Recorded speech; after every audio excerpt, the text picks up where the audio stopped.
families peacefully protesting for action on gun safety. The fact that this vote is happening is shocking, undemocratic, and without precedent. Across Tennessee and across America, our kids are paying the price for the actions of Republican lawmakers who continue to refuse to take action on stronger gun laws. The president will continue to call on Congress to take action to ban assault weapons and high-capacity magazines, require safe storage of firearms, eliminate gun manufacturers' immunity from liability, and require background checks for all gun sales. And state officials must do the same. This has been one of the worst weeks of 2023 so far in terms of anti-LGBTQ bills becoming law in states across America. 3 anti-LGBTQ laws have been enacted so far this week in Kansas, Indiana, and Idaho. Just yesterday, the North Dakota Senate passed 10 anti-LGBTQ bills in just one day, a single day record.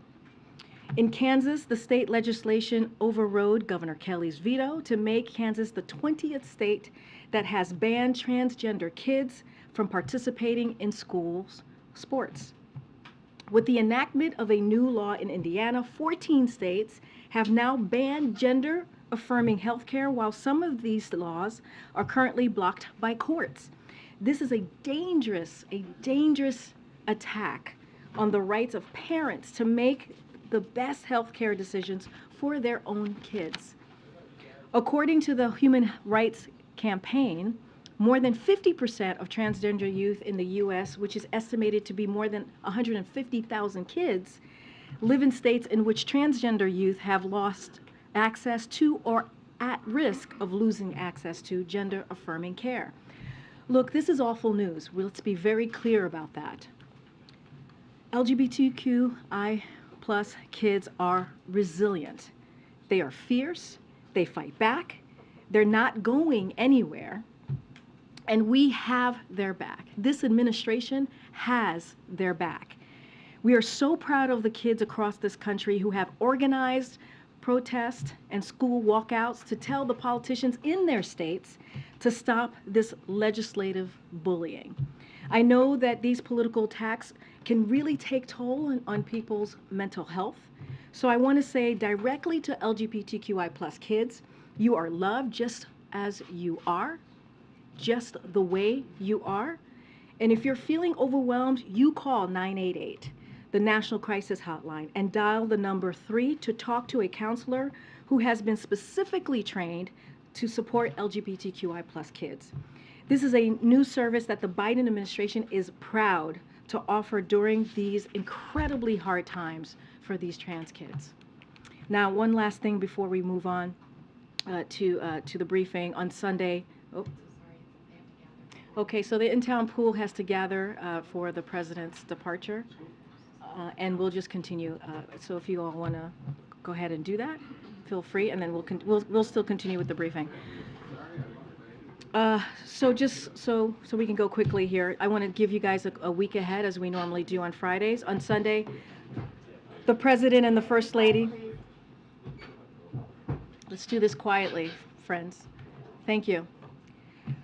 On Sunday, the President and the First Lady will return to the White House from Camp David. On Monday, the President and the First Lady will host the 2023 White House Easter Egg Roll, a tradition dating back to 1878. A teacher for more than 30 years, First Lady Jill Biden is continuing her theme of education for the event, transforming the South Lawn and the Ellipse into a school community full of fun educational activities for children of all ages to enjoy. In addition, the time-honored traditions of rolling and hunting eggs, this year's White House Easter Egg Education Roll will also feature a schoolhouse activity area, reading nook, talent show, field trip to the farm, picture day, a physical education zone, a snack time tent, and more. On Tuesday through Friday, the President will travel to the United Kingdom and Ireland. The President will first travel to Belfast, Northern Ireland, from April 11th through April 12th to mark the tremendous progress since the signing of the Belfast Good Friday Agreement 25 years ago, and to underscore the readiness of the United States to support Northern Ireland's vast economic potential to the benefit of all communities. The President will then travel to Ireland from April 12th through April 14th. He will discuss our close cooperation on the full range of shared global challenges. He will also hold various engagements, including in Dublin, County Louth, and County Mayo, where he will deliver an address to celebrate the deep historic ties that link our countries and people. On Monday, we'll have some more to share about the details of that trip. Now, finally, as many of you know, over the past many months, departments and agencies key to the Afghanistan withdrawal have been conducting thorough internal after-action reviews, examining their decision-making process and execution. Those reviews fed into a process looking across the administration, and today, the NSC will also be releasing a document that provides our perspectives, outlines in broad strokes some of what we learned and how we have already implemented those lessons in other global challenges. My colleague, Admiral John Kirby, is here today to discuss that document and with all of you today and answer your questions. And with that, Admiral, the floor is yours.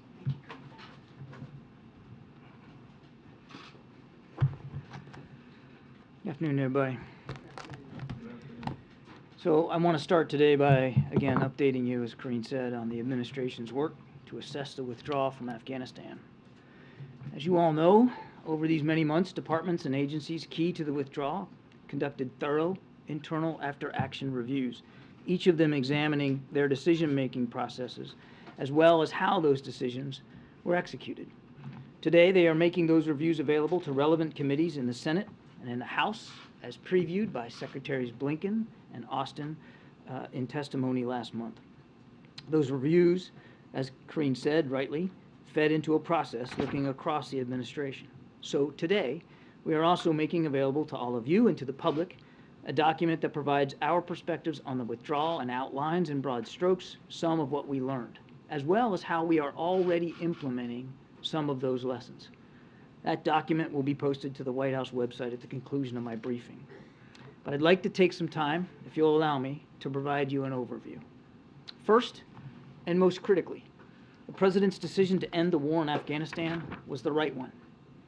The United States had long ago accomplished its mission to remove from the battlefield the terrorist who attacked us on 9/11 and to degrade the terrorist threat to the United States from Afghanistan. And now, with that war over, we can more squarely address the most pressing challenges of our day. America is on a stronger strategic footing, more capable to support Ukraine and to meet our security commitments around the world, as well as the competition with China, because it is not fighting a ground war in Afghanistan. Of course, we continue to address terrorist threats, which, as the President accurately assessed, had migrated to other parts of the world through effective over-the-horizon operations, including those that took out the leaders of Al-Qaeda and ISIS, al-Zawahiri and Haji Abdullah, respectively. But while it was always the President's intent to end that war, it is also undeniable that decisions made and the lack of planning done by the previous administration significantly limited options available to him. President Biden inherited a force presence in Afghanistan of some 2,500 troops. That was the lowest since 2001. He inherited a special immigrant visa program that had been starved of resources.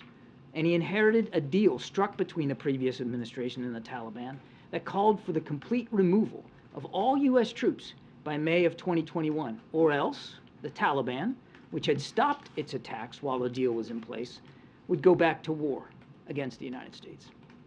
The President's transition team asked to see plans for that removal.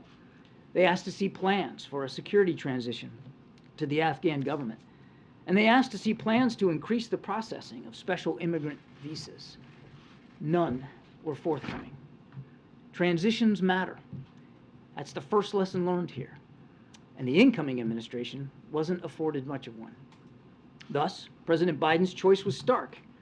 Either withdraw all our forces or resume fighting with the Taliban. He chose the former.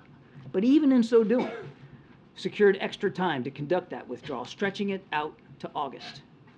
And that's the second point worth making.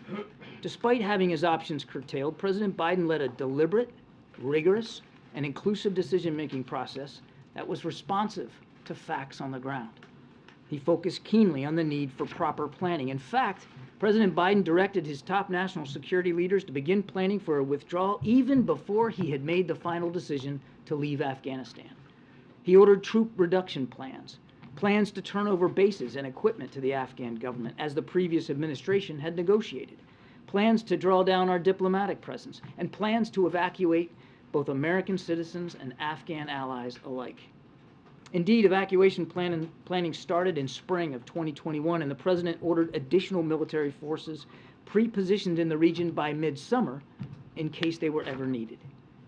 Throughout, President Biden insisted that his team plan for worst-case scenarios, such as the fall of Kabul, even though the intelligence community's assessment when he was making the decision in early 2021 was that Taliban advances would accelerate only after the withdrawal of U.S. forces. The president repeatedly requested assessments of the trajectory of the conflict from his military and his intelligence professionals. No agency predicted a Taliban takeover in 9 days. No agency predicted the rapid fleeing of President Ghani, who had indicated to us his intent to remain in Afghanistan up until he departed on the 15th of August. And no agency predicted that the more than 300,000 trained and equipped Afghan national security and defense forces would fail to fight for their country, especially after 20 years of American support.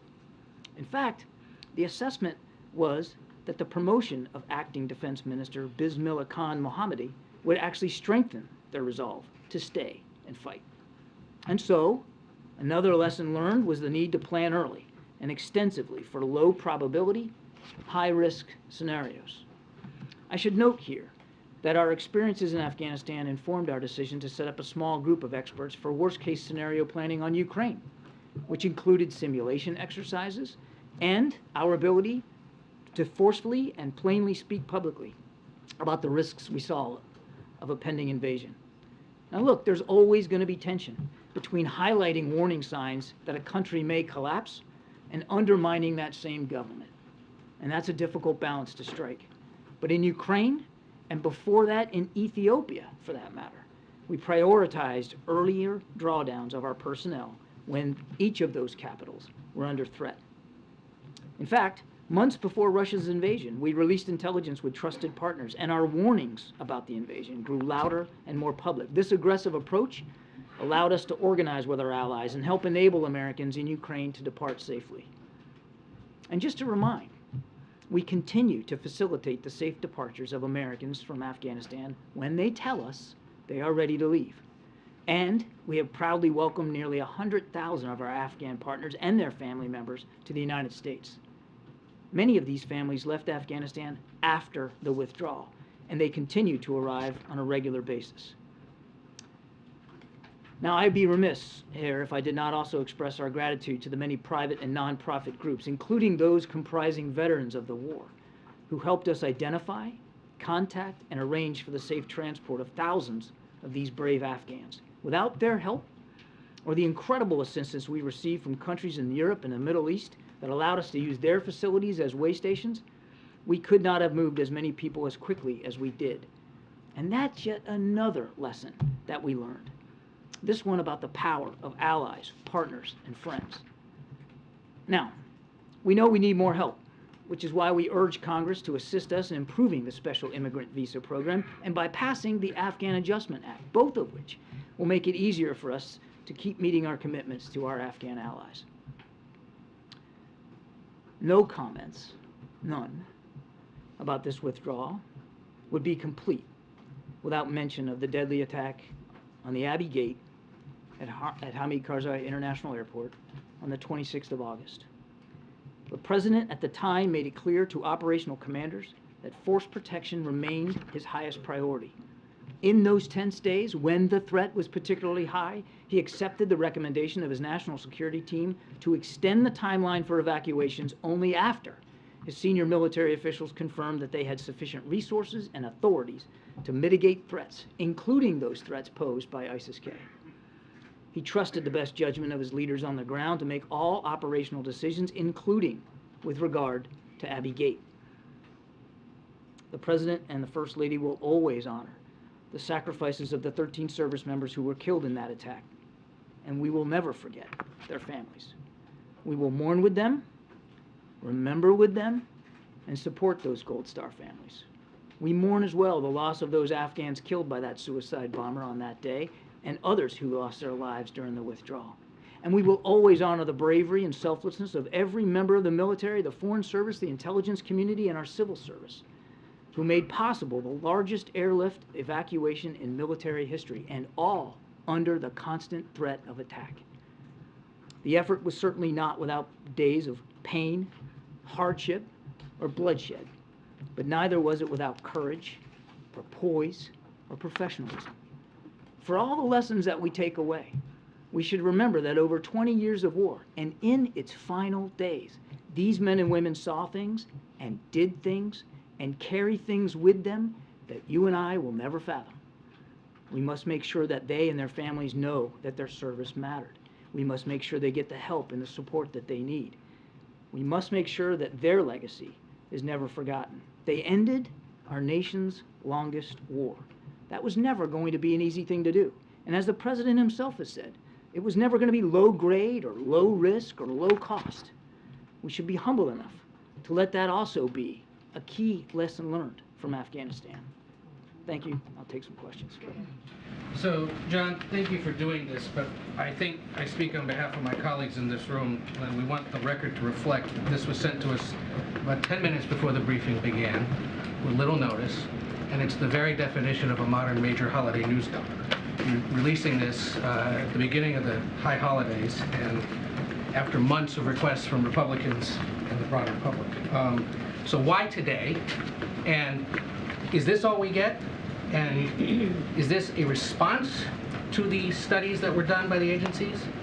Or is this considered a summary? There's a lot there. This is the result of months and months of work by individual agencies who were participating in the withdrawal to voluntarily review that withdrawal, which they did. They worked through that. These documents are classified. And we felt it was the responsible thing to do after those reviews were done to then run a process across the administration to take a look at those reviews ourselves, across the interagency, work our way through it, and then provide them to the relevant committees and leaders on the Hill, which we did today. We think that was the responsible thing to do, and what you're seeing today is the result and the culmination of an awful lot of work, Ed. No effort here to try to obfuscate or try to bury something. It's an effort to try to be as open, as transparent as we can be. And what you got in that document there is a pretty fair summary of our perspectives of the work over those many months and pulling and collating a lot of those lessons learned together. And we're trying to present certainly the key lessons learned, the ones that we're able to share more openly and more publicly with you. And I'll tell you this, you got questions after the briefing today? I'll stay here as long as you want. But you got questions after the briefing today? You know how to get a hold of me. We'll answer whatever you have. I got two specific ones about what's in this document after a speed read here. On page 8, the President received and accepted the unanimous advice of his top national security officials to end the evacuation on August 31st. What is the definition of a top national security official? Because we know, for example, that General McKenzie, who was then head of CENTCOM, has said he objected to aspects of this. So what's the definition of a top national security official? I am loath to get into the individual advice that individual members of the President's team give him. That would not be appropriate for me. But I can tell you, having lived through this as well at the Pentagon, that the President specifically asked his team, should we extend past the 31st? He specifically asked them to go back and look and see what that would look like, because we had secured this additional time from the Taliban to the 31st of August. And the team did that. The team did that, Ed, not just at the highest levels of the Pentagon, from the Secretary to the Chairman of the Joint Chiefs to General McKenzie, but even the operational commanders on the ground. And there were numerous flag and general officers on the ground at the airport. all of them took a fair look at the president's request and came back to Are him they all top national security and officials? said that it would not be advisable, given the high threat environment. Remember what also happened on the 26th, that attack at Abbey Gate? And then we had a very high temp between the 26th and the 30th, in which, of course, there was a kinetic strike taken in downtown Kabul. There was high temp, and so the advice of his senior national security team, all the way up to the senior levels of the Pentagon, advised him that the 31st was the appropriate date to end that evacuation. There's 4 pages here of blame on the previous administration, or this White House explanation of what the last White House did regarding Afghanistan. Nowhere in here does there appear to be any expression of accountability or mistake by either the president himself or others. Is there any for what happened? I would argue that the very fact that we voluntarily, the agencies voluntarily decided to go conduct after-action reviews, nobody told them to do that. That wasn't legislated by Congress. They did that on their own. And the fact that they did that, and that we were now placing it on the Hill for Congress to look at, the fact that we digested and distilled some of the key points of that and gave it out in a public document, the fact that I'm up here talking to you about it, I think shows you how seriously that the president felt about learning lessons from this withdrawal. I would also point out to you that the work isn't over. So, number one, even before you got that document, some of those lessons were applied. I talked about Ethiopia, I talked about Ukraine.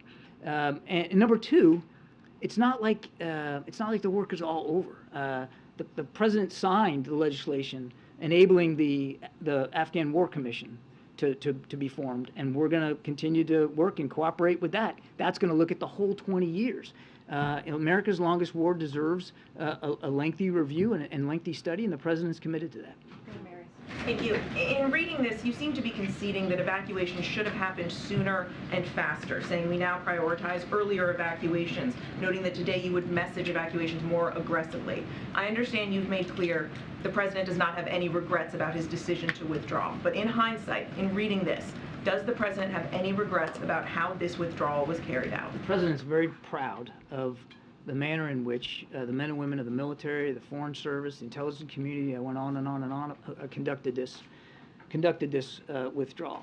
But look, I've been around operations my entire life, and there's not a single one that ever goes perfectly according to plan.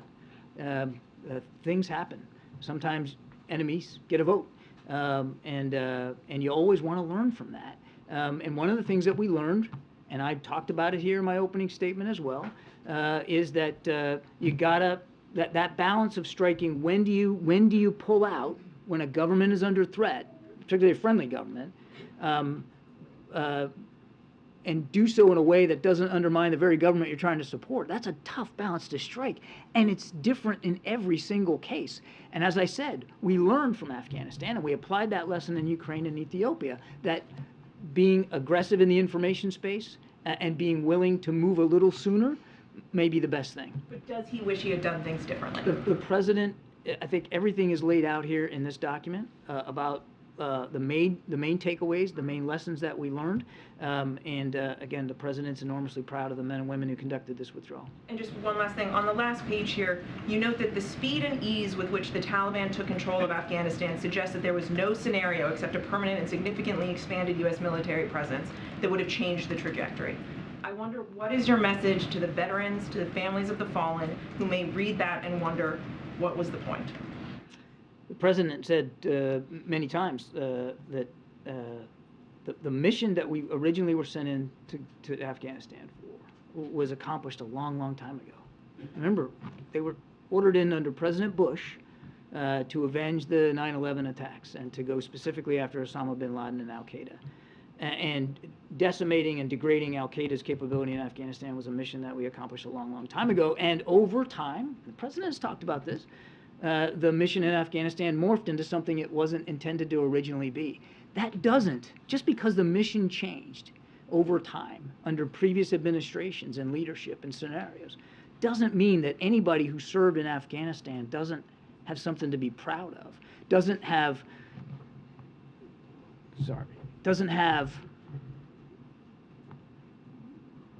service to this country that they can take with them the rest of their lives. and feel honorable about it. They didn't make those decisions. They signed up. They raised their right hand, all volunteers at a time of war, to say, yeah, put me in. I'm going to go fight. And some of them didn't make it back. And everybody that made it back a little bit different than when they left. And the President and the First Lady understand that and respect that, and they should know that they'll always have the commitment of the Commander-in-Chief and the respect of the country for doing that. Mandita, and then we're going to get around to it. Thanks, Karine. The report says the Trump administration's 4 years of neglect, including deliberate degradation, left Afghanistan operations in despair. Could you be specific about deliberate degradation? What are you specifically referring to? There are many aspects if you look at the Doha Agreement and what led up to that. When President Trump took office, there was more than 10,000 American troops in Afghanistan. He took it down to 2,500. He negotiated the release of 5,000 Taliban prisoners that were being held by the Ghani government without consultation with the Ghani government.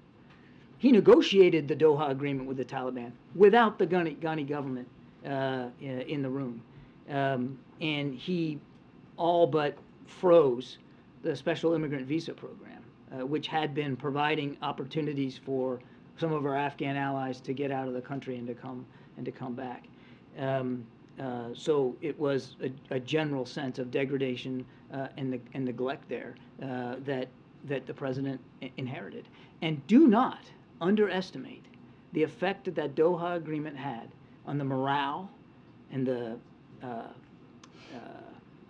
the willingness to fight on the Afghan National Security and Defense Forces. It had a very corrosive effect on their willingness to continue to fight for their country. Now, we didn't see that. And part of the reason we didn't see that is because we couldn't see the plans that the previous administration allegedly worked on during the transition. The points that you just listed, especially, were the ones that made this transition. Those were so some of the much key harder. ones. Okay. And a quick follow-up on what the report says about the administration not broadcasting loudly about any potential worst-case scenarios out of concern. It would signal lack of confidence in the Afghan government's position. We obviously ended up seeing Ghani flee the country. Yeah. And so, was that a well-thought-out decision? What was what a well-thought-out decision? His decision to flee? Not broadcasting loudly any concerns about the lack of confidence in the Afghan government. Yeah, I mean, look, I think, as I said, it's a difficult balance to strike, and we were having internal conversations. In fact, we had conversations with the Ghani government about our concerns over what was happening in the countryside throughout Afghanistan there in early August, and where we came down on was not calling for an evacuation sooner because we didn't want the Ghani government to collapse. And we had every assurance made by President Ghani that he wasn't going anywhere, that he was still in charge, that he still had a viable administration. And so, you know, when do you make that call? And it's difficult. It's tough to do it in the moment. And nobody can predict the future. Again, as I said, we learned from that experience and we applied a more aggressive approach, if you will, in Ethiopia and in Ukraine. But every instance is different. Every capital that's under threat is under a different kind of threat, and you have to evaluate it. Phil in the back. I'll Thank you. let's get it over there. That summer before the withdrawal, there was a dissent channel cable that was written by 23 State Department officials there at the Kabul embassy, warning that the administration, in their view, was not prepared at that moment for the withdrawal. I'm curious, did this review take that dissent cable into account? You'll have to talk to the State Department.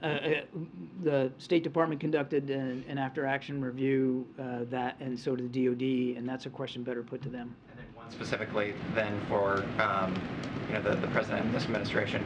I'm curious if there was a moment during the Afghanistan withdrawal that the president lost confidence in the assessments that were given to him by the intelligence community and lost confidence in the intelligence community itself, given that they failed to foresee how quickly the Taliban would advance and Kabul would fall. The president knows how hard people work across the administration. to try to give him the best information that they can. But it didn't stop him from asking. Throughout the entire withdrawal, he was constantly pulsing the national security team about this or that assessment, and constantly challenging the thinking, constantly looking for ways to better understand what was going on the ground. Some of the assessments that was produced, as I put in my opening statement, were proved out to be not correct. But you know, again, this was, you know, an honest effort by everybody to try to get at the right outcome. No one doubts that they weren't working hard, but their assessment was flawed, and they failed in that assessment. Has anyone been held accountable for giving the president a wrong view of how things were turning out on the ground? I don't know how much intelligence you read or you get to look at every day, but let me tell you something. It's a mosaic. It's really hard. And I've yet to see an intelligence assessment that ever was 110% certain about something. They get paid to do the best they can, weaving in multiple sources of information, sometimes in real time, without even a lot of time to process. And they do the best they can. Do they always get it right? They'll be the first ones, if they were up here, to tell you they don't always get it right.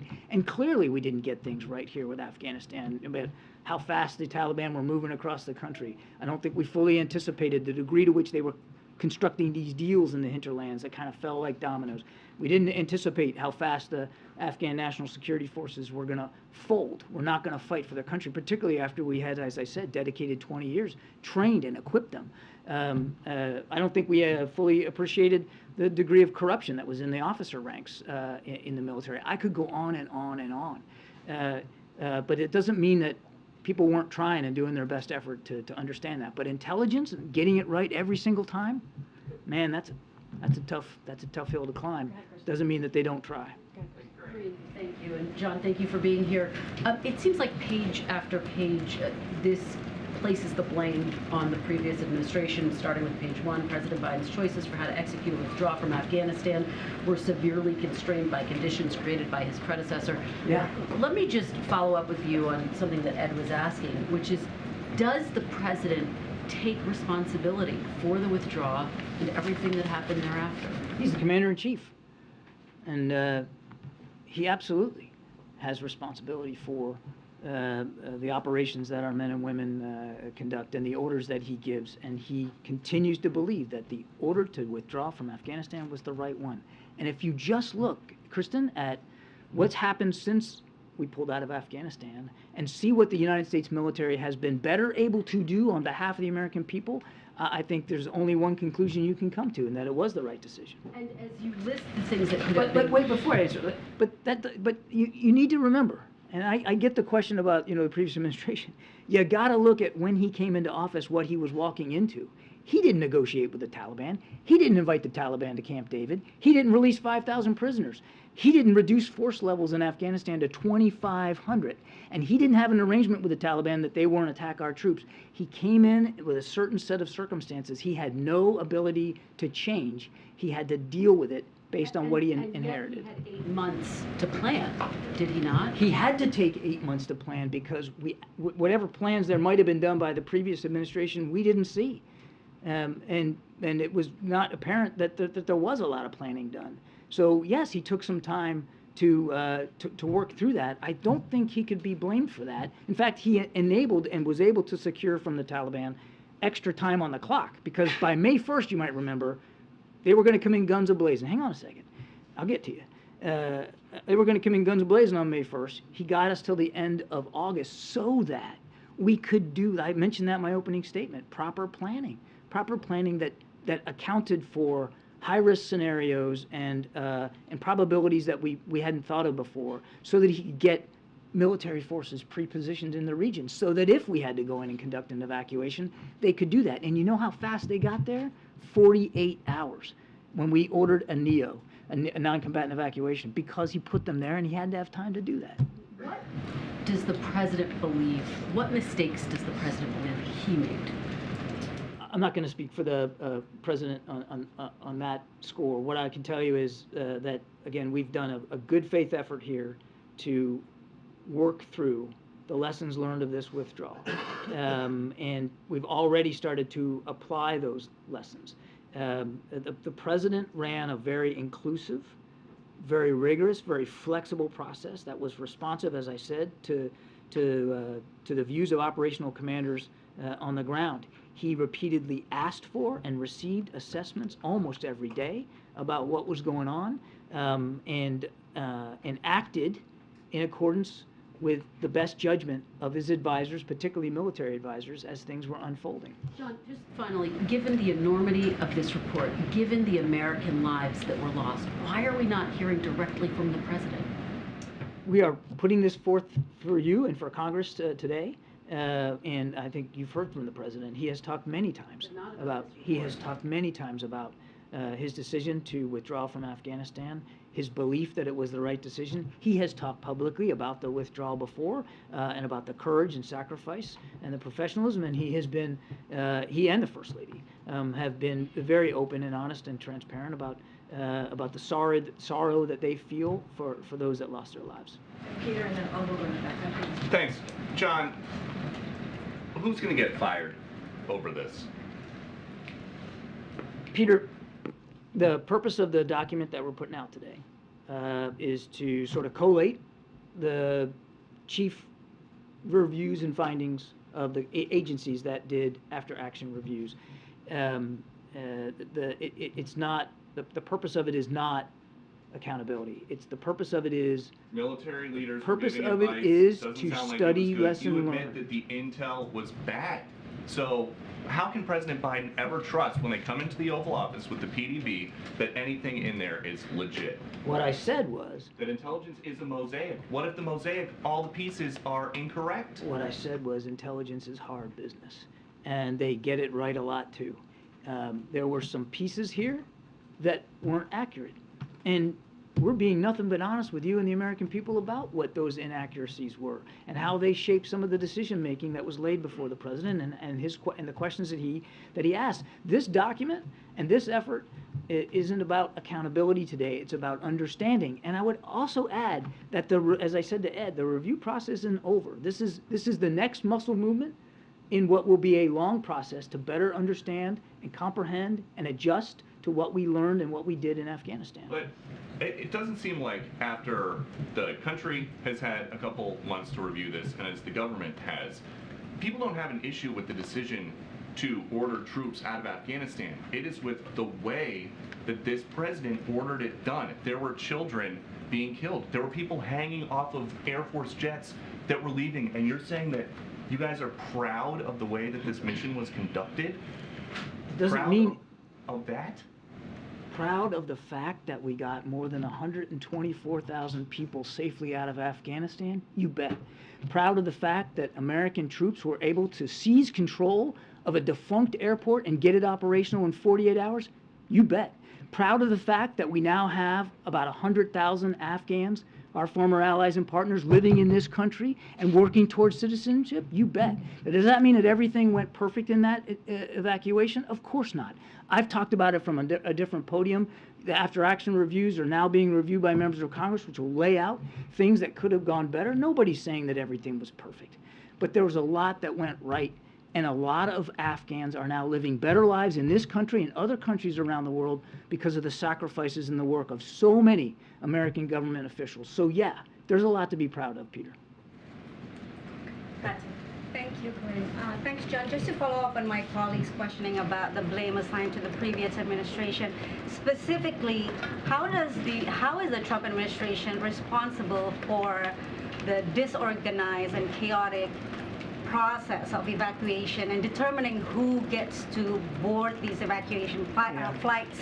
I mean, you mentioned that there's a review in terms of the lessons learned. Can you share some of those lessons learned, just specifically in terms of who gets to board evacuation flights? I'm not going to go beyond the review, the document that you have today, or my comments today. But I'm actually glad for the question. Because I remember going through all that. And those first few days were very, very tough. They were very hectic because we didn't have a force presence at Karzai International Airport. We were still in the process of taking those pre-positioned forces and getting them onto the field. And we got them there within 48 hours. And about 72 hours after that, That airport was basically, for all intents and purposes, American property, surrounded by the Taliban and ISIS-K. So they not only had to run an airport, get the radars up and going, do air traffic control, get planes coming in and getting them loaded, have medical screening, have security vetting, have diplomatic presence on the ground to make sure that we're putting the right people on planes, but also defend that airport from external threats. That's pretty remarkable. And so for all this talk of chaos, I just didn't see it, not from my perch. At one point during the evacuation, there was an aircraft taking off full of people, Americans and Afghans alike, every 48 minutes. And not one single mission was missed. So I'm sorry, I just won't buy the whole argument of chaos. It was tough in the first few hours. You would expect it to be. There was nobody at the airport, certainly no Americans. It took time to get in there. Correct. Is there anything in the review that addresses the problem of who was in charge at that time? I think there was a lot of analysis that questions whether it should have been the military who's in charge of the evacuation versus the State Department. And that is partly the problem of the confusion. And I understand your point about planes leaving full of people, but there are also planes who left empty and people falling off planes. I actually don't accept the premise of your question that there was some sort of confusion over who runs. It was a non-combatant evacuation operation once it was called, and the military leads those. It's pretty clear. Now, we needed the support of the State Department because you had to have diplomatic officers, consular officers, people trained in the vetting of individuals coming in. We needed that help for sure. There was a lot of interagency coordination, and some of it had to be developed in the moment because we'd never done something like this before. But it was very clearly what we call a NEO, a non-combatant evacuation operation, which was led by the military. And let me tell you something else. Non-combatant evacuation operations are probably some of the most difficult, not probably, they are, some of the most difficult operations for any military to conduct. Can I just follow up on the women's rights issue, John, since you're there? Since the withdrawal, Afghan women have suffered massively under the Taliban, and they have recently banned Afghan women from working as UN staff. Some believe that this is a tactic, a pressure tactic by the Taliban to secure a seat at the UN, Afghanistan's seat at the UN. Do you believe that this is a tactic that will work? Under what circumstances would the U.S. even consider allowing the Taliban have the Afghanistan seat at the UN? Again, I think we've talked about this. I mean, we certainly condemn this approach by the Taliban. It is, and we're certainly not going to be compliant with it. If the Taliban wants international legitimacy, in whatever form, then they should answer up to the commitments they made in the Doha Agreement and in other agreements, and in this case, to be respectful of the rights of women and girls, and they haven't. And so until they do, they're going to be continuing to struggle to gain some sort of sense of legitimacy or assistance from the rest of the world. Karine, thank you very much. Admiral, thank you. I have two questions about this report. First question is about the intelligence angle. I think we can safely agree that anytime the assets of the intelligence community are harnessed to an assessment of a life and death matter, and the community gets that wrong, and death ensues, that qualifies as an intelligence failure. First question here is whether, since you have acknowledged, essentially, without calling it as such, an intelligence failure in this case, do we know why the intelligence communities got it wrong? What was it, cultural? Was it specific? Was it analytical? What was the problem with the intelligence community here? The intelligence community also conducted after-action reviews, and I'd let them speak to that. I'm not going to do that from here. Second question. We in this room hear you saying, and the American people hear you saying, that President Biden inherited bad policies from President Trump. No. Bad outcomes, bad conditions on the ground. That's what I said. Well, you said you reduced the force to 2,500. You're characterizing that as a bad policy, yes? I'm characterizing that as a fact. Okay. What we hear you saying, let me finish my question, please, and what the American people hear you saying is President Biden inherited flawed policies from his predecessor. President Biden was deprived of the requisite transition papers he should have received from his predecessor, and President Biden was deprived of accurate information from President Ghani about his intentions, and President Biden was deprived of accurate assessments from the intelligence community. The depiction of the commander-in-chief that you present, or this commander-in-chief, is of a figure almost helpless and shaped and buffeted by individuals and forces and entities that are beyond his control, when he had every option to increase the troop size there during his 8 months in office. He had every option to intensify attacks on the 5,000 Taliban fighters and so on. So I just don't understand why you're willing to depict your boss, the commander-in-chief, as so helpless in this instance. The president was anything but helpless. He drove a very, as I said, a deliberate and inclusive decision-making process. He was able to secure some extra time for us to be able to conduct a withdrawal and do so effectively. He repeatedly, as I said in my opening statement, throughout the entire withdrawal, pulsed his national security team and senior military leaders about the conditions on the ground, asking tough questions and getting answers and getting responses. And he acted on the best military judgment and the best assessments from the intelligence community as he could, as he made these decisions going forward. And some of those assessments turned out to be wrong. But it wasn't for a lack of alacrity and energy and interest by the president in pulsing and questioning and analyzing all the way through. And this was difficult. As I said at the very end of my opening statement, ending a war, any war, is not an easy endeavor, certainly not after 20 years. And the president said himself there was no way in that process that it was going to be low grade, low cost, low risk. There was going to be risks. There were going to be costs. He knew that. The team knew that. And everybody tried the best they could to develop the best answers, the best responses, the best assessments that they could. The president relied on that judgment, but he kept challenging it all the way through. He kept challenging it. He kept asking questions. Given the conditions, your position is everything went about as well as it possibly could have. It's not my position, James. I would encourage you to take some time and look through the document, and you'll see that some of the key lessons learned that we took away are that you've got to really work hard at planning. You got to really work hard at interagency coordination. You got to be willing to revisit the idea of communications, crisis communications with respect to evacuations, and maybe be willing to move sooner than what some of your instincts might be. I mean, there's a lot in there, so I encourage you to take a look at that. Why did the administration choose not to make this an independent review?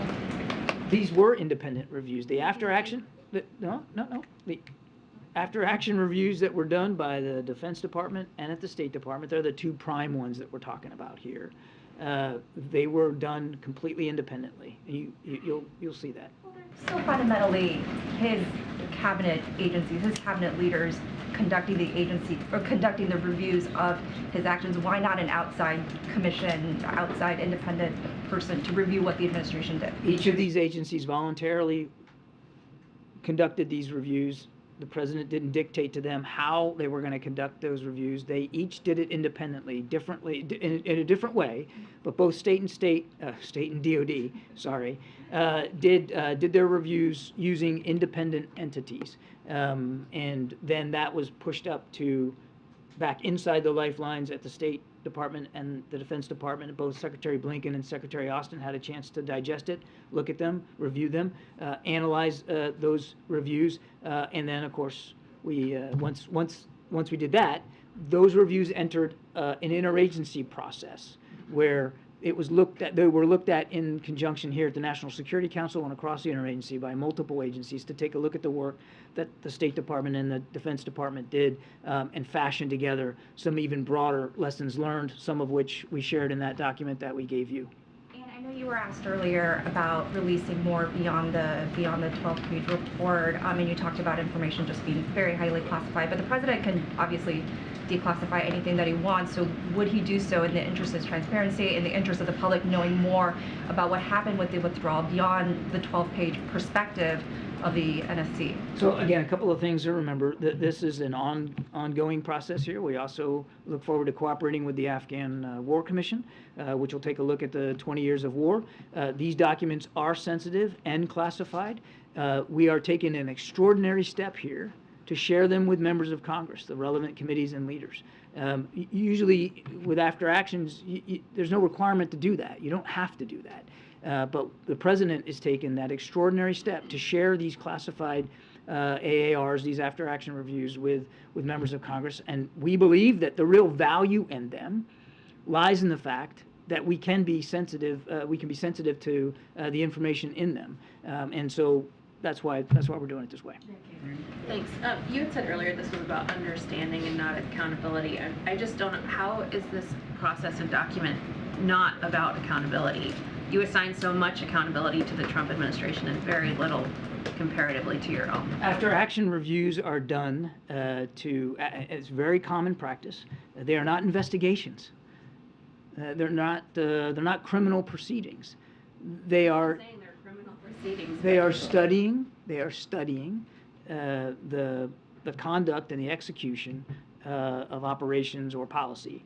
And in this case, both state and DOD have now conducted these in a classified way. The idea is to learn from them, to apply those lessons learned as needed. And as I've said, we didn't wait for these reviews to be complete before we started using some of the lessons in Ethiopia, in Ukraine. That's the purpose here. The work is about understanding what happened, what went well, what could have gone better, and then learning from that so that we don't make some of those same mistakes in the future. That's what it is. It's not hunting for heads. Well, just the second one, you said the president, earlier somebody asked if the president takes responsibility for this withdrawal and what happened after. You answered and said he has responsibility. Does he take responsibility, and have you heard him say that? The president's the commander-in-chief. And just by dint of being the commander-in-chief, he assumes responsibility for the orders he gives, the men and women who execute those operations, and in this case, it's not just the military, and he stands by that. Way in the back. Thank you, Karine. Thank you, John. Since the withdrawal, China has increased its economic ties with Taliban, first signing oil deal in January and now eyeing mineral contracts. Is the White House concerned about these growing economic ties between China and Taliban? And can you share some comments about it? We look, our view, every country's got to take their own view here of how they're going to relate to the Taliban. We don't recognize them as an official government in Afghanistan.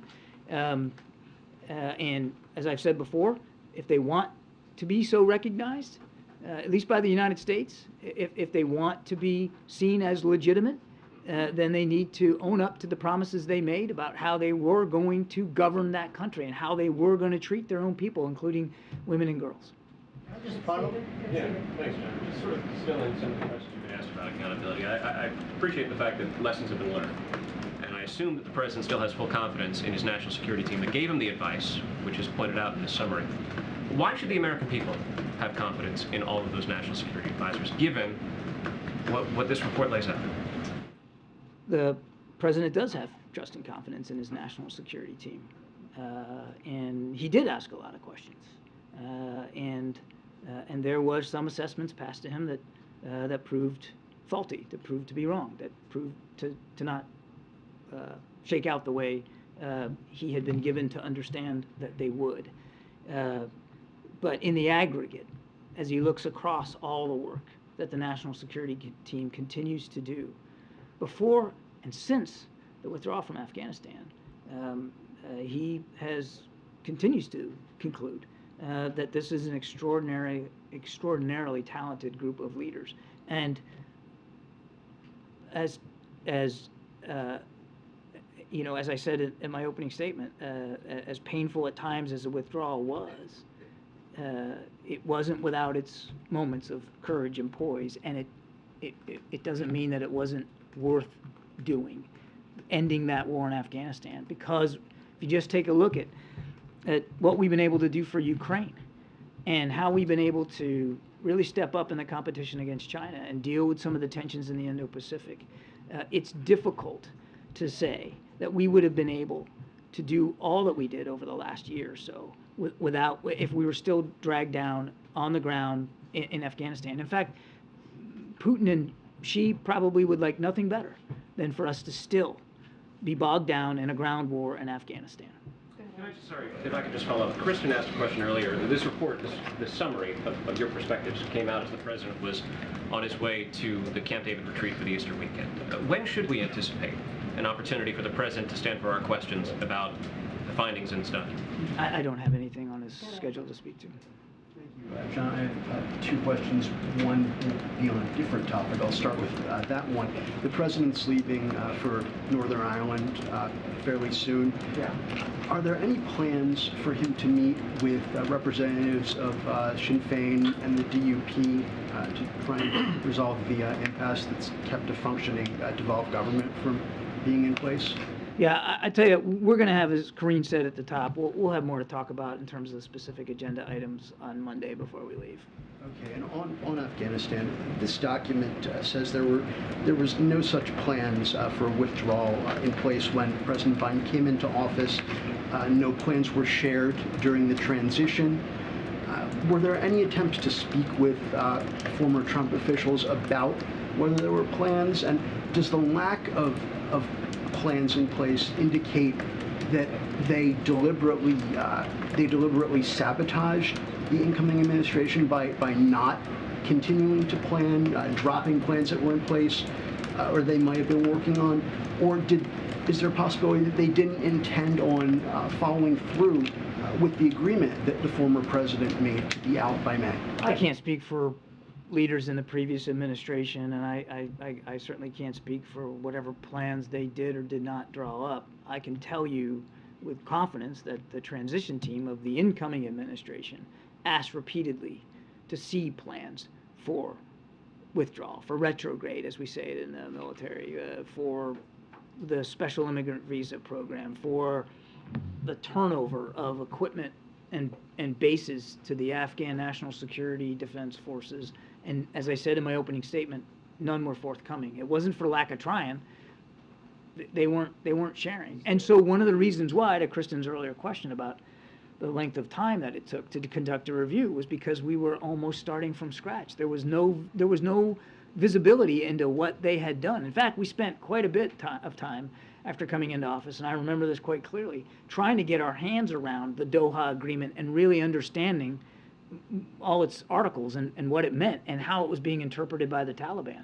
There just wasn't any of that fingertip feel or granular awareness that we had. The sitting administration can access documents from the prior administration. Was there any attempt to find out if they even started to plan? What was there ever a plan? There were multiple attempts to try to gain insight into what the previous what the previous team had been doing. And as I said earlier, and as is indicated in that document, none of those plans were forthcoming. All right, it's been about an hour, guys. We're going to try to take a couple more minutes. Thank you, Karine, and thank you, John. I have two questions on South Korea and China.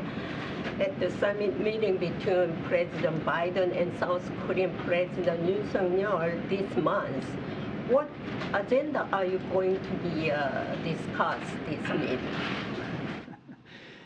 You're way ahead of me today, Janie. I don't have any agenda items to talk about today, but certainly in due course we will. Go ahead.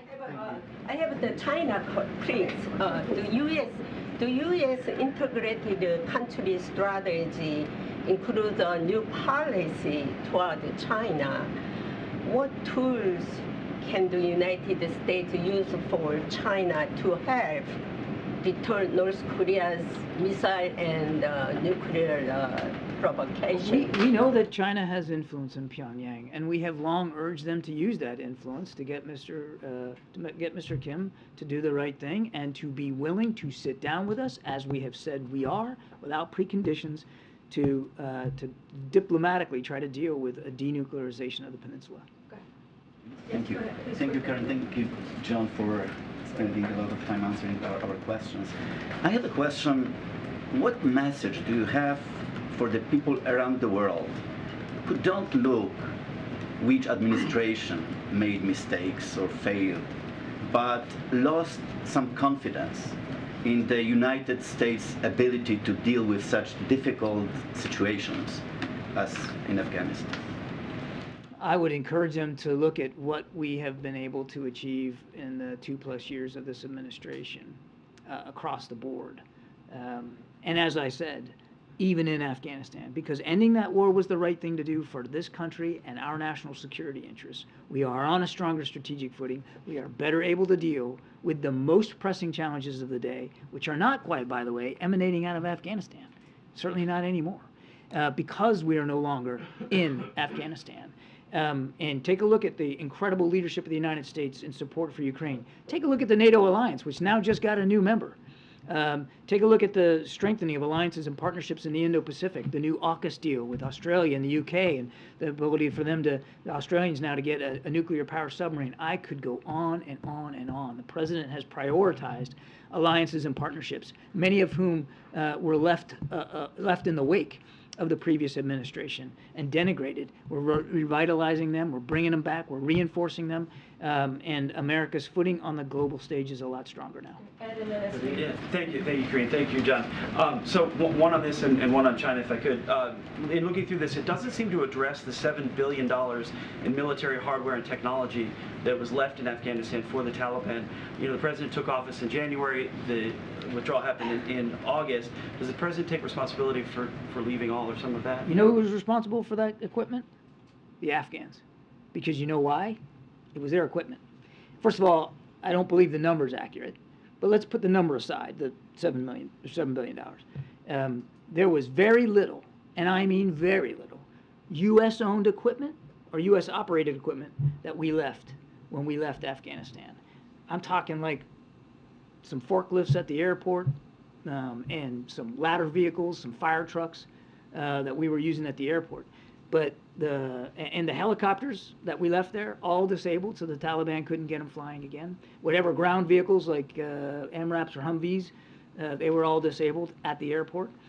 Everything else outside of that airport, the stuff that's at Bagram or you pick the base in Afghanistan, was all turned over in accordance with a very elaborate, deliberate, retrograde plan that the U.S. military put in place to turn over all that stuff to the Afghan military. And the Afghan military, as I said in my opening statement, decided they weren't going to fight for their country, that they were just going to leave it behind. So it is the Afghans who were responsible for the turnover of all that equipment. And on China, quickly, so you can run down a list of how China is helping Russia. Russia became China's largest importer of oil at the beginning of this year. China's moved its credit card in to help Russia transactions. China's made a deal now with Saudi Arabia for oil transactions. They're making a deal. They're working with Brazil to move off the U.S. dollar. At what point does the president stand up and more loudly tell China to A, cut it out, or B, counter some of China's anti-U.S. actions? We know we're in a strategic competition with China, and we have made it clear to Chinese officials that we don't think this is a time for anybody to be supporting, in one of the cases you had, Mr. Putin's ability to profit off of oil on the market so that he can continue to kill more Ukrainians. One of the reasons why the president sat down with President Xi in Bali was to deliver some of those messages. We believe it is a competition, and we believe the United States is well poised to win that competition. We don't seek conflict with China, but we are not at all unabashed, or we are unabashed and unafraid to make it clear to the Chinese that we're going to do what we have to do to protect our national security interests. And again, this is no time to be in partnership with Vladimir Putin. Go ahead, yeah, thanks. And just wanted to clarify what Andrew was asking about. After January 20th, 2021, there was no ability to find plans for withdrawal and orderly withdrawal. Is that what I'm inferring, what you said about the previous administration's plans? Well, once you come in, you do the best you can because now you own things. You can look and see what was done, and you can study it. Was there anything done after, not talking about the transition, but after you came into office? Well, look, one example I can give you for sure is that one of the early trips of 2021 that Secretary Austin made was to Kabul, and he sat down there with the ISAF commander, General Miller, and General Miller walked him through some of the retrograde plans that he had already formed up, and that acted as a basis for what we eventually executed on. But it doesn't mean that we didn't order or look for amendments and changes and that kind of thing. That's one example. I can't speak about every agency and what plans they may or may not have fallen in on. The problem is there was no visibility on that in the transition. You have a very brief period of time between election night and inauguration. And Afghanistan was one of the chief foreign policy concerns the president had coming in. And the team desperately wanted to understand the Doha Agreement, wanted to talk to experts, wanted to talk to planners, wanted to see what had been done, because the president had already made a commitment that he wanted to end that war, but he wanted to do it responsibly. We couldn't find out exactly what the previous administration had done on paper. And that's difficult. So you say, okay, well, January 20th, it's all available to you, but he shouldn't have had to wait until January 20th to get access to that. It would have been better, wouldn't it, I think, for everybody, if we could come in, you know, with deck running there right on the 20th. On the former president has now been saying several times that, number one, China is actually running background now, and it was $85 billion in brand new equipment better than we actually have. Can you address that, please? I don't get the last claim. What? I'm just asking. I can't address. I don't understand it. I don't. Look, I want to go back to the answer before. It's important because this is getting well misunderstood out there. There was a retrograde plan working towards withdrawal, where bases that we were operating out of and equipment that we had that we believe the Afghans could and should keep were turned over to them in a very thoughtful, orderly way, all the way from spring well into summer. Once you turn it over, it's just like what we're doing in Ukraine. We give Ukraine artillery ammunition, Stinger anti-air missiles, Javelin anti-tank. It's their stuff at that point, not the Americans. It's their stuff. That stuff belonged to the Afghans. And so this idea, this argument is just ludicrous, that we left millions of dollars of stuff in Afghanistan. We didn't. We turned it over, as the previous administration would have done too, because part of their thinking was they were going to have to turn this material over. It was turned over appropriately and carefully and deliberately with the Afghan National Security Defense Forces. Thank you. Just a couple quick questions on the Wall Street Journal. Do you have any insight into why the Russians are refusing him consular access, and do you have any updates on efforts by the I wish we did. I wish we did, Sabrina. We still haven't been able to get consular access, and that's an issue that we continually bring up through our embassy in Moscow with the Russians. I wish I had a good answer for that, because it's inexcusable. We need to get consular access to Evan. At what point would the administration explore a potential prisoner swap with Russia? I won't get ahead of where we are, and I think you can understand why we would certainly want to talk about potential negotiations here from the podium. We're at a very early stage here. Main goal is to get consular access to him so we can have that contact and that connectivity. We're doing what we can to keep his employer and the family informed. Our focus is squarely on that right now. Two really quickly on Afghanistan and then Israel. When did President Biden get the after-action report, and has he read through the entire report? The president has been fully briefed on both after-action reports, and he certainly has been briefed and had input on the document that you see before you today.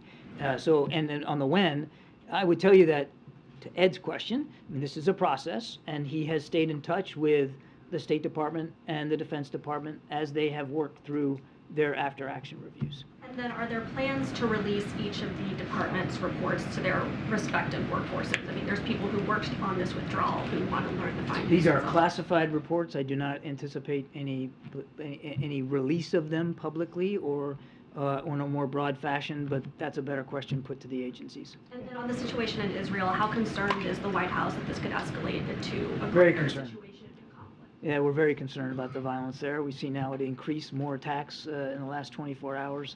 We're deeply concerned about that, and we call on all sides to de-escalate, reduce the violence. Thanks. In February 2022, the Pentagon, about the Abbey Gate bombing, gave a very detailed, minute-by-minute account, very graphic nature of what happened. Why not do something more like that about this? That was very public. Why not give more details about what had happened leading up to Afghanistan, as well as the withdrawal, as well as all the chaos that happened? You're talking about an event on a single day that that the military investigated and reviewed the investigation of, and yes, they made public not everything about that investigation, but as much as they possibly could. That's different than taking a look at a withdrawal that took place over 2 weeks and involved multiple agencies. And again, I remind you that these agencies voluntarily decided on their own to do these after-action reviews with the president's, of course, full support, because he wanted to know as well. And the result coming back are sensitive classified documents. And there's no obligation to even share those with members of Congress, but we're doing that. Jake Sullivan promised a hot wash, I think is the word he used to describe what would come out of that. That certainly sounded like a very detailed accounting. And you say this is not about accountability, but how does the American people trust that the United States has learned from the mistakes that were made if they do not see those mistakes and see the administration acknowledging them, being public with them, and how they're going to address them? I think that's what I'm doing today. And I think that's the document you got in front of you. I think it's also, hang on a second, it's also the fact that those after-action reviews are on Capitol Hill voluntarily so that relevant committees and relevant senior members of Congress can look at them. They are sensitive and they are classified.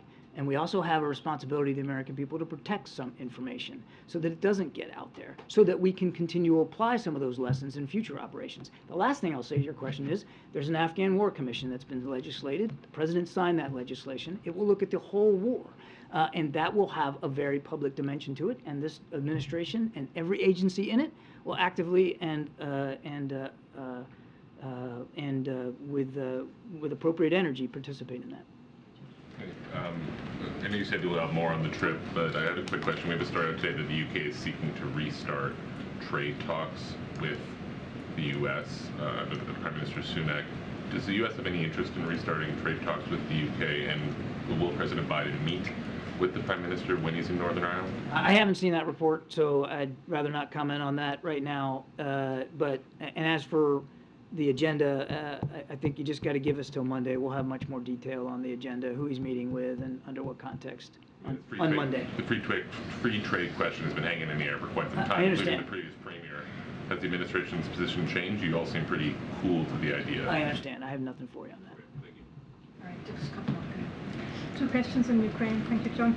According to the Financial Times, a high-ranking advisor of President Zelensky signaled that it might not be longer a precondition to get Crimea back to start negotiations. Is that a development the White House would applaud? First of all, I don't know that the Zelensky administration has spoken to that, and we certainly wouldn't get ahead of them. What I would tell you is, and we've said this from the very beginning, that only President Zelensky can determine if and when he's ready to negotiate and in what context and over what.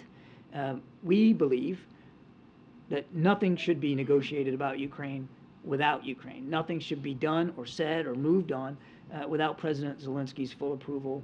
That's where we are. Thank you so much. One on China, where tensions are flaring up again, especially on Taiwan, with warships being deployed, etc. Can you update us of what channels of communication are currently open between the administration and China? Is there a functional military channel in case of tensions arising? What's the state of communication between The lines of communication with China remain open. We have communicated to China privately. We've certainly done it publicly here with y'all, that there's no reason for them to overreact to this transit. It's not uncommon for these transits to happen. They're private, they're unofficial. We would urge China not to overreact. Just two more. So Biden ended the humanitarian parole for Afghans starting after October 1st, and benefits end later this summer. What's going to happen to them? I think I'd have to, let me take that question, but I'll also, while I do that, I'm going to refer you to the State Department. They'll have more details on that. And a second question, there was reporting about secret annexes to the agreement, the peace agreement, that contributed to the Afghan offenses in 2021. Did the Biden administration review those annexes? What did they contain? I'm not going to talk about what they contain, but will the administration release them? I'm not going to talk about things that are classified. But we had an opportunity after coming into office to review in more detail the Doha Agreement and all the associated articles and pieces of it.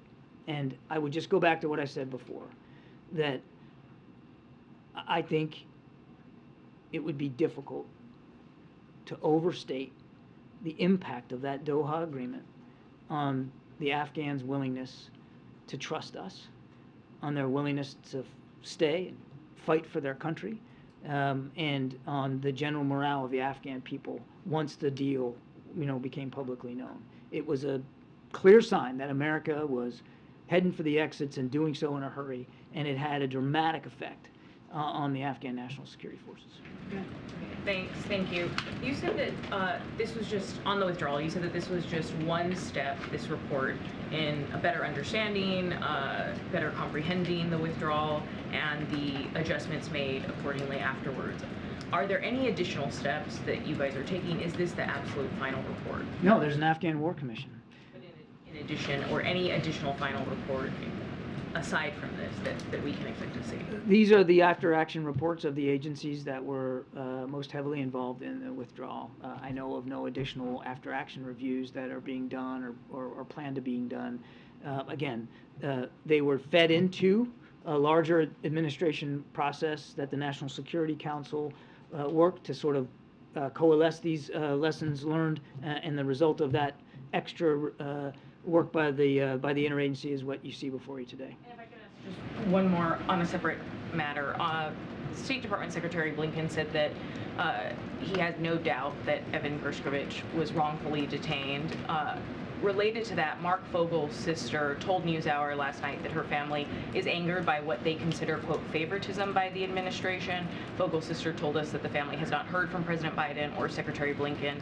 So when will Fogel be designated as wrongfully detained, and are there any ongoing conversations with I can't speak to that from here. The State Department would have to deal with that. They're the ones that make determinations about wrongful detention. I would remind that each determination is done on an individual case-by-case basis. We got to wrap this up. You, and then you have the last question. Thank you. About the document, just to clarify, it says, and I quote, national security leaders met on August 9 and concluded conditions on the ground did not support triggering the evacuation operation. Then it says that on August 14, President Biden formally initiated this operation. Can you explain to us what happened between those two dates and between those two assessments? Many things happened in that, in that 5 days. I don't have all my notes in front of me from then, but we continued to see, particularly over that week, the Taliban achieving more and more success in the hinterland, particularly out west and to the north, taking over district by district, province by province. And so there was this sort of rolling momentum that they had, and the danger to Kabul got more acute over the course of that 4 or 5 days. And again, as I said earlier, first of all, non-combatant evacuations are some of the most difficult operations, and choosing when you're going to go there, I mean, that's a State Department gets to call that, but the military executes and leads it. And finding that exact moment to do it it can be difficult, particularly when you're dealing with a government who we wanted to see succeed, wanted to see stay in power. And so you got to be careful about when you go ahead and call for a NEO, so that you're not undermining the very outcome you're trying to keep in persistence. About China, if I may. Recently, in a congressional hearing in the House Foreign Affairs Committee, a congresswoman from Florida said that countries in Latin America, such as Venezuela and Bolivia, are allowing China to gain a foothold in the region. So how would you characterize its Chinese presence in Latin America, and how big is it a security challenge for the United States? Just in general, we see the Chinese continue to try to gain influence in Latin America, but also in Africa.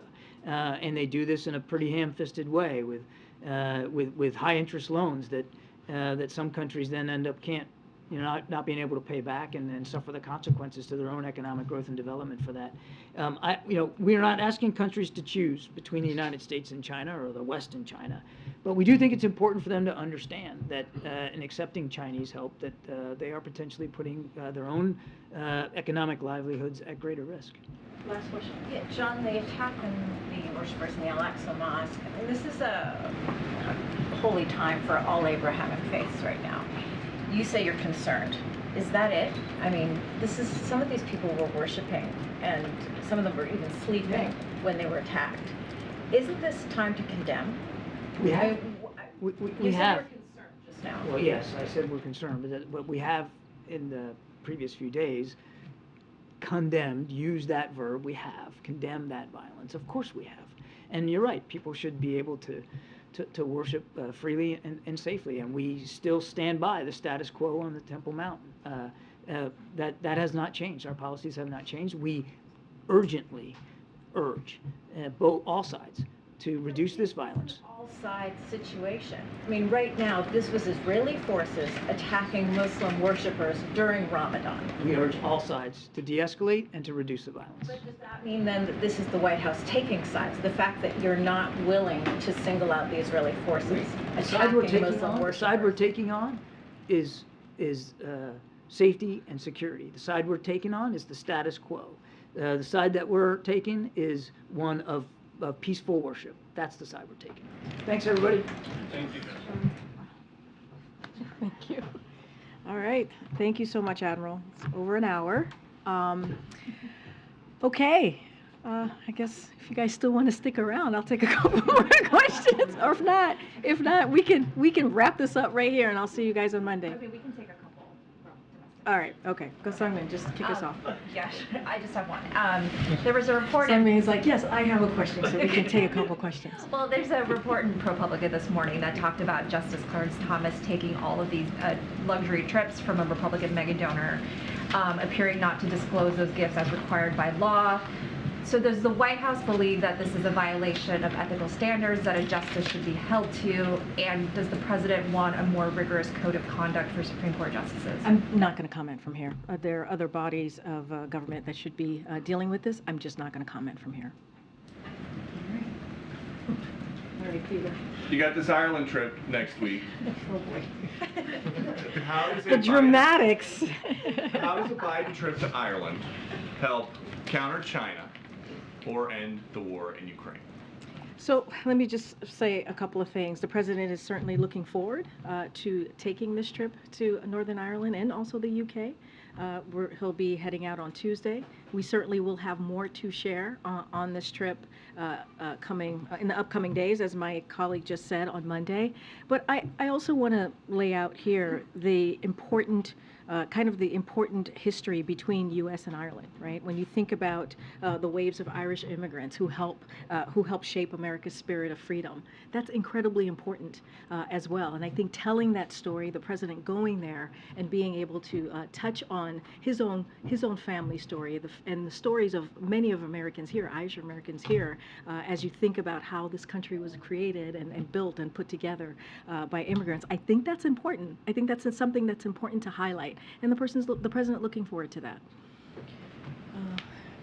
Karine, any update on the debt limit talks? Are there any plans underway? And I know we asked you this. I know. For President Biden to meet with or speak with Speaker McCarthy? Honestly, when it comes to asking me about what are the plans, I would ask the Republicans in the House. It is their constitutional duty, as we have said over and over again in the last 3 times in the last administration, Democrats met with and joined Republicans to get this done, to get something that is so critical to the American people, to taxpayers, to veterans, to seniors. And so that's actually a question for House Republicans to answer. But given that it's so critical, Karine, why are you letting the clock tick down an inch closer to this deadline? I want to be very clear. I just definitely disagree with the question, Kristen, here, because it is not us, it is them. The onus is on Congress to get this done. This is their responsibility, their constitutional responsibility to get this done. Republicans in the House cannot and should not be holding, our nation's debt. hostage. They should not be doing that. We've been very, very clear. They did it 3 times in the last administration. That the U.S. won't default? That is for House Republicans to answer. That truly is for them to deal with this situation that we have said, again, it is their responsibility, their constitutional responsibility. I can't say that enough. This should be done without negotiations. This should be done without conditions. And it has been done many times before. And they should just take this seriously. Okay.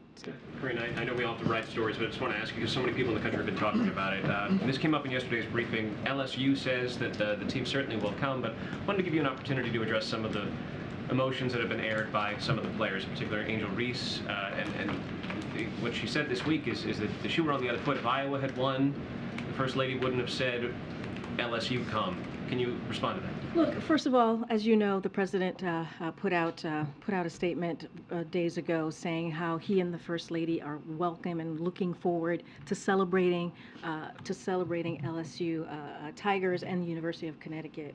Clearly, the men's team, the Huskies, and that is something that is tradition here, continuing that tradition from here and celebrating the champions. And that is something that both of them are looking forward to. Look, the First Lady was honored to attend the championship game. As we know, it was a historic game. 9.9 million people watched that game. It was the LSU Tigers. That win was historic. It set a record, and we could not be more proud of them. Again, a great game and a wonderful moment for women's sports in history, something both the First Lady and, as you know, the President have talked about. They feel very passionate about that, and it was truly a remarkable and important moment. And again, the First Lady was honored to be part of that.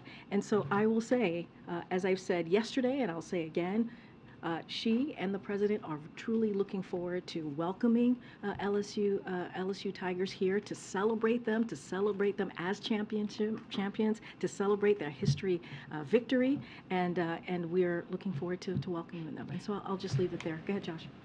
Just on the debt ceiling issue, there's a plan reportedly coming together with the Problem Solvers Caucus on some sort of strategy to raise the debt ceiling. Is the White House involved in those talks at all? And are you open to those sorts of plans, or do you need a budget from McCarthy's? So look, we haven't. So I'll touch on both. Look, we haven't spoken to the problem solvers about that. We've made our position very clear. You heard me go back and forth with Kristen here. The debt ceiling and our economy should not be held hostage. We've been very clear about that. Republican threats of chaos and catastrophic potential outcome.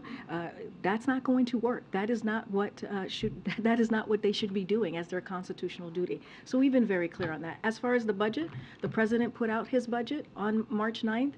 We have been very clear about that. If they want to have a conversation about the budget, if they want to show the American people what they value, what they think their fiscal responsibility is, we're happy to have that conversation. We're happy to have to sit down. The President would love to sit down and negotiate and talk through that. But they haven't been able to do that. All they do is present, excuses. That's what we've been seeing. So the budget, we'll have a negotiation on that. If they present something, they haven't done that yet. The debt ceiling, it should be done without negotiation. It should be done without conditions. And very quickly on our favorite topic, the Fed Vice Chair. We're very interested. Bloomberg caring about the Vice Chair. The Fed and the Vice Chair. Just surprising to me. Today is 6 weeks since you said it would be announced in the near future. What changed, or what's the status? It is definitely a priority for the President. I know, we understand how important this is, clearly, and so once we have a decision that is made by the President, certainly we will be sharing that. I just don't have anything to share at this time. Message to Senator Menendez, who's called for a Latino candidate to be I don't have a message. We are going to follow the process that we always do when we nominate critical candidates, important candidates. We do this in a way that's clearly looking at qualified, diverse candidates. But I'm just not going to get into specifics on his particular question or ask, I should say. All right, Mandita. Thanks, Jill. I know you don't want to comment on the Clarence Thomas report specifically, but broadly, do you think the White House, broadly, do you think the Supreme Court, needs to impose ethics rules that lower federal courts are subjected to? That's something for the Supreme Court to speak to. I'm just not going to comment on this at this time. Do you think Congress needs to act? That is something for Congress to discuss. I'm just not going to comment on this at this time. All right, I'll take one more. Hi, thank you so much. So we've just seen the accession of Sweden and Finland to NATO. We're 3 months away from the NATO Leaders Summit in July. President Zelensky and some Eastern member states would like to see Ukraine presented with a path to citizenship, to NATO membership. Is President Biden opposed to that idea? And what causes the administration's hesitation? Is it, if that exists, is it a fear of provoking Russia, or is it apprehension that U.S. troops would have to deploy if Ukraine joins NATO before Russia leaves? So we've spoken to this a couple of times. Look, our position is pretty clear when it comes to NATO accession, and for decades we support an open door policy for NATO. Any decision on membership is between NATO allies and countries aspiring to join NATO, and right now we're focused on supporting Ukraine's efforts, and we're focusing on making sure that the Ukrainian people have what they need to fight for their freedom. And so you've seen us do that. You've seen us announce security assistance for Ukraine this past year.